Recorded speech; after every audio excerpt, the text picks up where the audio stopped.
Hai korang, hari ni Motosync ada 2 unit motor baharu yang baru landing dekat Motosync. Yang pertama, kita ada Yamaha PG1 dan yang kedua, kita ada Brixton Cafe Racer.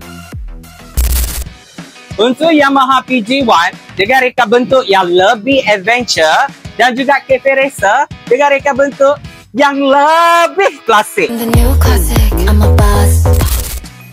Untuk seat Yamaha PG1, dia lebih lembut dan juga untuk seat Brixton Cafe Racer lagi keras. Untuk handlebar Yamaha PG1, korang takkan terasa letih di jalan raya kerana dengan desainnya lebih tinggi. Untuk handlebar Cafe Racer, korang akan terasa lebih rendah daripada Yamaha PG1 dan korang mesti akan rasa letih. Sakit, tolong. Korang tengoklah tayar Yamaha PG1 ni.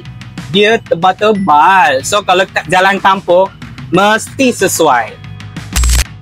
Untuk Cafe Racer pula, tayar dia lebih nipis daripada Yamaha PG1. Ini mesti sesuai dekat dalam jalan bandar sahaja. Untuk daripada segi harga pula, Yamaha PG1 kita bermula daripada harga 7K++, sementara Cafe Racer kita bermula daripada harga 12K++. So, korang rasa mana yang lebih berbaloi? So, komen dekat bawah.